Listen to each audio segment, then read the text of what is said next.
Il y a un moment précis dans une vie, où tu réalises que tu t'es perdu, pas dans la rue, pas dans un pays étranger. Tu t'es perdu en toi-même. Et le pire, tu ne sais même plus depuis quand. Peut-être depuis que tu as commencé à courir après l'approbation des autres. Peut-être depuis que tu as appris à taire tes besoins pour ne pas déranger. Peut-être depuis que tu as confondu te sacrifier avec aimer. Mais aujourd'hui, je vais te poser une seule question. Une seule. Quand as-tu choisi quelque chose? Pour toi, pas pour ta famille, pas pour tes amis, pas pour l'image que tu projettes. Pour toi, si cette question te met mal à l'aise, tu es exactement là où tu dois être, parce que ce que tu vas découvrir dans les prochaines minutes va tout changer. Carl Jung disait quelque chose de brutal. Il disait que la plus grande tragédie de l'être humain, ce n'est pas la souffrance, c'est de passer toute une vie à être quelqu'un d'autre. Pense à ça. Tu es né avec une nature, un tempérament, une façon unique de ressentir le monde. Et très vite, très tôt, on t'a appris à la corriger. Ne pleure pas, ne sois pas si sensible, pense aux autres, et tu as obéi, parce que tu étais enfant, et que l'amour à cet âge-là ressemble à une condition. Jung appelait ça la persona, ce masque que tu enfiles le matin, ce personnage que tu joues pour que le monde t'accepte. Et au fil des années, ce masque devient si confortable, si familier, que tu finis par oublier ce qu'il cache. Tu finis par croire que le masque, c'est toi. Mais il y a quelque chose en toi qui sait, quelque chose de profond, de silencieux, qui sait que non, que ce n'est pas vraiment toi qui parle dans certaines conversations, ce n'est pas vraiment toi qui sourit dans certaines pièces, ce n'est pas vraiment toi qui dis oui quand tout ton être crie non, et ce quelque chose s'épuise. Nietzsche l'avait vu lui aussi. Il disait que l'homme qui n'ose pas être lui-même finit par devenir l'esclave de ceux qui osent. Réfléchis à ça un instant. Combien de décisions dans ta vie ont été prises par peur du regard des autres? Combien de chemins n'as-tu pas emprunté parce qu'ils auraient déçu quelqu'un? Combien de fois as-tu trahi quelque chose en toi, juste pour ne pas être seul? Ce n'est pas de la faiblesse. Ne te juge pas. C'est la programmation. C'est ce que le monde fait à ceux qui ne se connaissent pas encore vraiment. Mais voilà ce que personne ne te dit jamais. Il arrive un moment où cette programmation se fissure. Et c'est justement là que tout commence. La rupture ne ressemble pas à ce que tu imagines. Ce n'est pas un coup de tonnerre, ce n'est pas une révélation spectaculaire. C'est silencieux. C'est un matin où tu te réveilles et quelque chose ne passe plus. Ce sourire automatique, cette disponibilité permanente, cette façon d'absorber les humeurs des autres comme s'ils étaient les tiens. Quelque chose résiste. Jung l'appelait le processus d'individuation.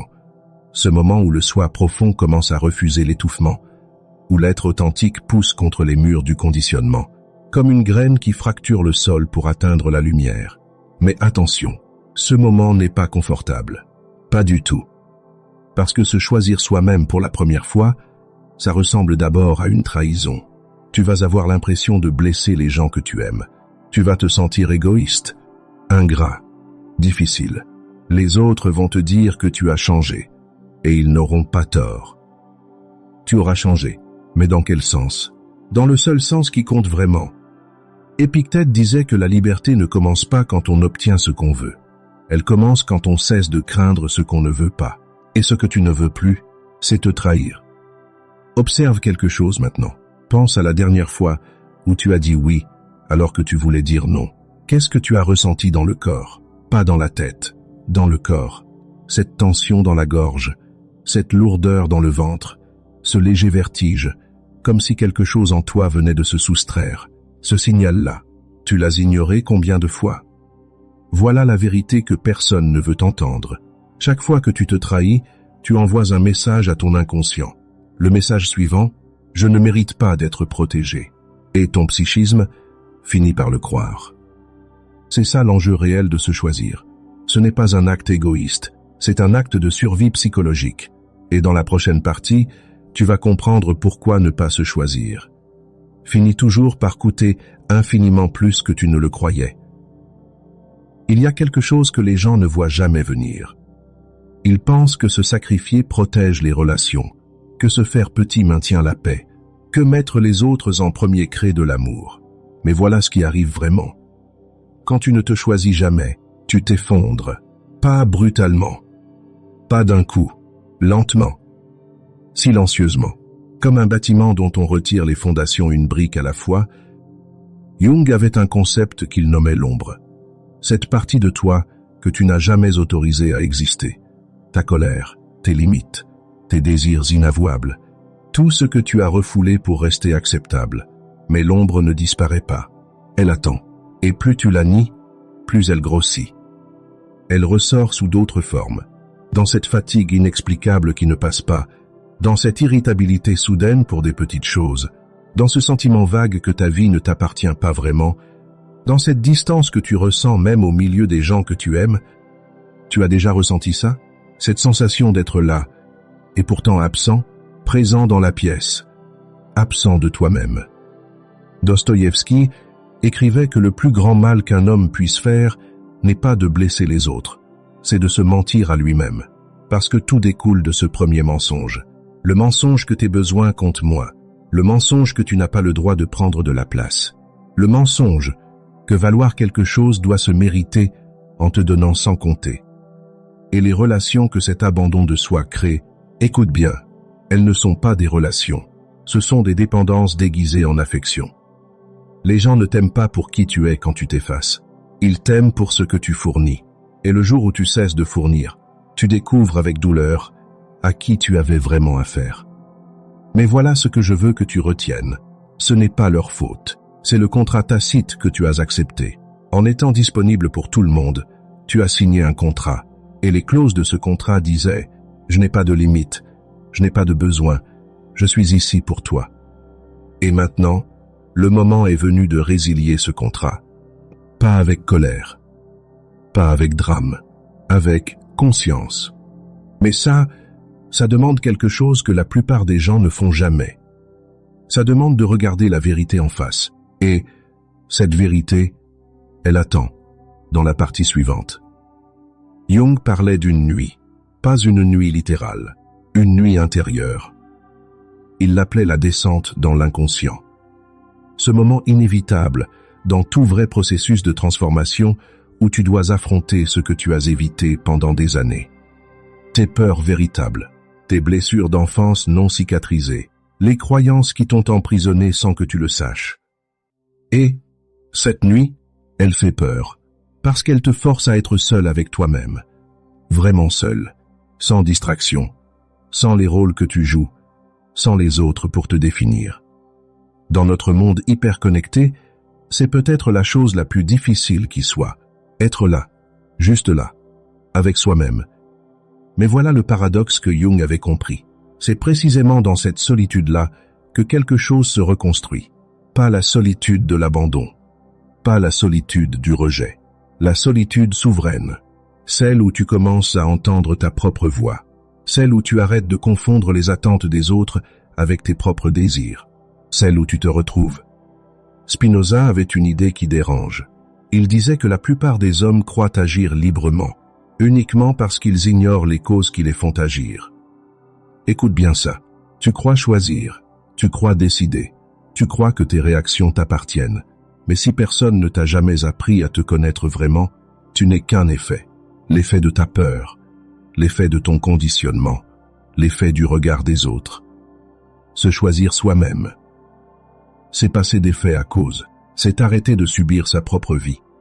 Et ce passage ne se fait pas dans le bruit, il se fait dans ce silence que tu as si longtemps fui.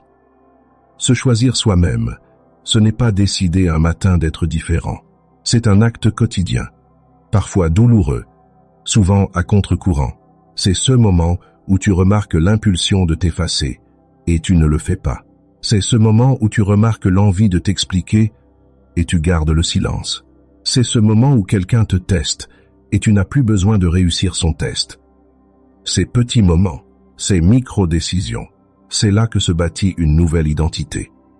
Et cette identité, elle est plus solide que tout ce que tu as construit jusqu'ici, parce qu'elle n'a pas besoin de l'approbation de personne pour exister. Mais attention, il y a un piège que presque tout le monde qui commence ce chemin rencontre. Et si tu ne le vois pas, il peut tous aborder. Le piège s'appelle la culpabilité. Pas la culpabilité ordinaire, pas celle qui arrive quand tu fais vraiment du mal à quelqu'un. Non, une culpabilité artificielle, fabriquée, implantée.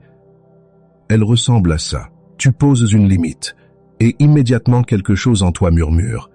Tu es trop dur, tu blesses les gens, tu es égoïste. Tu choisis ton repos plutôt qu'une sollicitation. Et aussitôt, tu déçois, tu abandonnes. Tu n'es pas quelqu'un de bien. Tu arrêtes de t'expliquer. Et la voix insiste. Les gens vont te mal juger. Tu dois te défendre. Cette voix, tu la reconnais? Ce n'est pas ta conscience. C'est le conditionnement. C'est tout ce qu'on t'a appris sur ce que tu devais être pour mériter d'être aimé. Jung disait que le surmoi, cette instance intérieure qui juge et condamne, peut devenir notre pire tyran, pire que n'importe quel ennemi extérieur. Parce que lui, il parle avec ta propre voix. Et le travail réel, le travail profond, ce n'est pas de faire taire cette voix, c'est d'apprendre à l'écouter sans lui obéir, de reconnaître « Ah, voilà la culpabilité conditionnée, voilà la peur du rejet, je la vois, je ne la suis pas. » Parce qu'il y a une différence fondamentale entre trahir quelqu'un et refuser de se trahir soi-même. Et dans ton histoire, ces deux choses ont peut-être été confondues depuis trop longtemps. La vraie question à te poser maintenant, la seule qui compte. Est-ce que cette limite que je ne pose pas me protège ou protège uniquement le confort de l'autre à mes dépens? Laisse cette question descendre. Vraiment, ne réponds pas trop vite. Parce que dans la réponse à cette question se trouve la prochaine version de toi, celle dont tu vas maintenant entendre parler. Voilà ce que personne ne te dit. Quand tu te choisis vraiment, quand ce n'est plus un concept intellectuel, mais une façon de vivre, quelque chose de profond se transforme. Tu n'as plus besoin de te vendre, tu n'as plus besoin de convaincre, tu n'as plus besoin de performer pour obtenir de l'amour. Parce que tu as cessé de chercher à l'extérieur ce que tu construis maintenant à l'intérieur. Et ça change absolument tout. Les relations que tu attires changent, pas parce que tu es devenu différent aux yeux des autres, parce que tu es devenu différent à tes propres yeux. Jung disait que nous attirions non pas ce que nous voulons, mais ce que nous sommes. Et quand tu changes ce que tu es à l'intérieur, le monde extérieur suit. Tu vas perdre des gens. Je ne vais pas te mentir là, dessus. Certains ne pourront pas suivre. Certains préféraient l'ancienne version de toi, celle qui était malléable, prévisible, sans limite. Et leur départ va faire mal. Mais écoute ça. Ce départ, ce n'est pas une perte. C'est une révélation. C'est la preuve que ces connexions-là étaient fondées sur ton effacement et non sur ton existence. Et l'espace qu'ils laissent, ce n'est pas un vide. C'est de la place. De la place pour des connexions réelles, profondes, qui tiennent dans la tempête, parce qu'elles sont bâties sur qui tu es vraiment. Albert Camus écrivait que se connaître vraiment est le début de toute sagesse. Pas se connaître en surface, pas l'image qu'on projette. Se connaître dans ses contradictions, dans ses limites, dans ses besoins inavoués. Se connaître dans cette partie de soi qu'on a longtemps tenté de cacher au monde. Et cette connaissance, cette intimité avec soi-même, c'est la seule chose que personne ne peut jamais te prendre. Alors voilà où j'en suis, et où je t'invite à en arriver. Tu n'as pas à tout régler aujourd'hui, tu n'as pas à tout comprendre ce soir. Mais tu peux faire une chose, une seule. La prochaine fois que tu sentiras cette envie automatique de t'effacer, fais une pause, juste une pause, et demande-toi, est-ce que ce que je m'apprête à faire est pour moi ou malgré moi? Cette question, posée au bon moment, peut changer une vie. Carl Jung disait que devenir qui tu es vraiment est le voyage le plus courageux qu'un être humain puisse entreprendre. Pas parce qu'il est facile, parce qu'il exige de traverser l'inconfort de ne plus correspondre aux attentes de personne. Et toi, tu es prêt pour ce voyage? Dis-moi dans les commentaires. Un seul mot, le premier qui te vient, pas celui qui sonne bien, pas celui qui impressionne, le vrai. Et si cette vidéo a touché quelque chose en toi, quelque chose de silencieux que tu n'avais jamais vraiment nommé, tu sais quoi faire? La prochaine vidéo est déjà là. Et ce qu'elle révèle, tu n'es pas encore prêt à l'imaginer.